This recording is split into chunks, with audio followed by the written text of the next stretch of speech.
So yun no mga kabakyard, kumusta? So andito tayong muli, nagbabalik ang inyong lingkod, GG Official TV. So pasensya na mga kabakyard at medyo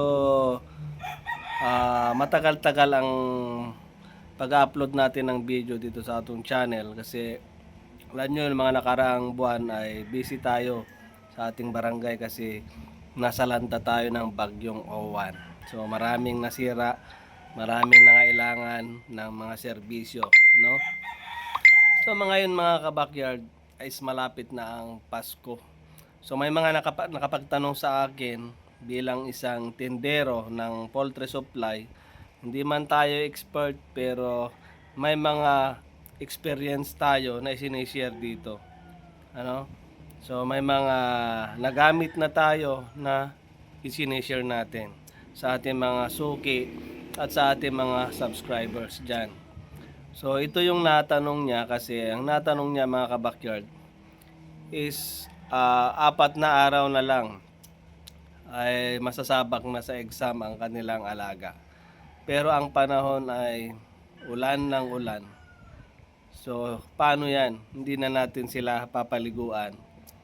So magandang katanungan din naman yun mga kabakyard. So ang sasabihin ko lang dito ay yung tanging may sasuggest ko kung papaliguan nyo pa ba o hindi na mga kabakyard. So madali lang yan mga kabakyard sa akin, sa experience ko. Hindi naman tayo laging pumupunta sa event. Pero meron tayong ginagawa o meron tayong pwedeng gawin dyan para maka-absorb siya ng moisture sa katawan ng ating alaga kasi importante yan. So, yung sa mga katulad kong baguhan, para sa inyo yung sagot na ito. Pero pag sa mga veterano na dyan, pwede nyong i-escape kasi alam ko mayroon na kayong guideline tungkol dyan. So, ang ginagawa talaga dyan mga kabakyard is dapat gising ka lagi. Huwag kang patulog-tulog. Bakit ko nasabi yon mga kabakyard? Kasi dapat madaling araw gising ka na. Mga around 3 o'clock gising ka na dapat. So obserbahan mo kung umuulan. So pag hindi naman umuulan mga kabakyard at medyo makulimlim lang ang kalangitan, ilabas mo ang iyong alaga. Ano? Ilabas mo, ilagay mo sa kanyang tipi at doon mo siya idapo. So hanggang mag-umaga. So sa pagkakataong yun mga kabakyard, mahahamugan yung inyong alaga. Mahahamugan. So magkakaroon siya ng moisture. Makakakuha siya ng moisture sa kanyang katawan. So yun lang yun mga kabakyard pagka hindi maganda lagi ang panahon at hindi kayo makapagpaligo sa inyong alaga bago ang huling 3 araw ng kanyang exam. Kasi may mga naghahanda ng mga alaga na 3 o 4 na araw bago ang exam ay nagpapaligo pa sila. So depende yan kung ano yung mga nakasanayan nyo. May mga kaibigan din naman tayo na hindi na to ginagawa. So ginagawa nila yan 1 week before.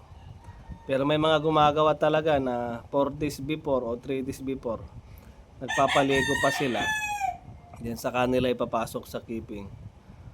So ganun nga ang magiging sitwasyon is yung panahon natin ngayon is kadalasan umuulan. So hindi natin mapapaliguan yung ating alaga kasi kailangan niya ng matinding sikat ng araw para matuyo yung kanyang balahibo. So ang ginagawa ko ay ito ay experience ko lang. Ginagawa ko lang din naman ito para sa akin. At kung gagayahin nyo, okay lang. Kung hindi, okay lang din. So dapat, sabi ko nga, gising ka around 3 AM, madaling araw. Kung mas maaga pa, 2:00, ilabas mo na siya, ilagay mo na doon sa dapuan para mahamugan pa siya. Then kinabukasan, diretso mo na siya sa keeping.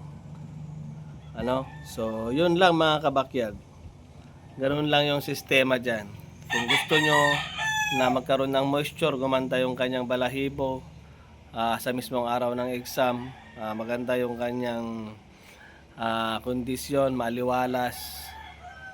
Pwede nyo pong gawin yan kung yan ay nakasanayan nyo, or kung hindi naman, edi dati sundan nyo pa rin yung ginagawa nyo. Pero ito mga kabakyard, ito ay suggestion ko lamang. Nasa sa inyo na yan kung gusto nyong gawin o hindi. Ano? So, yun lang mga kabakyard. Maraming salamat at advance Merry Christmas and a Happy New Year sa lahat. Sa lahat ng bago dyan na nakapalo sa aking channel, maraming salamat. At kung ikaw ay dati na dyan, maraming salamat sa inyo at patuloy kayong nagtitiwala sa ating munting kakayahan sa larangan ng ating sports. So, gayon pa man sa mga gustong magtanong lang kayo dyan. Pwede nating sagutin at pwede po kayo makakuha ng idea. Ano?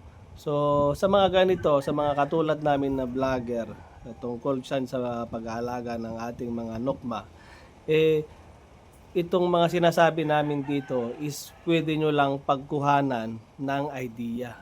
So, hindi namin sinasabi na mismo gayahin ninyo. Nagkakaroon lamang kayo ng idea sa mga sinasabi namin na pwede nyong idagdag sa mga alam nyo na. Okay? So, yun lang mga kabakyard. Hanggang dito na lang. Nuulit ko, Merry Christmas and a Happy New Year. Sana masaya ang lahat. At alam ko, sana champion ang lahat. I love it. Long live sa mga brad. From Tinapiki Chapter, Alpacaparo, Aurora Provincial Council, Ground Zero. Long live Alpacaparo.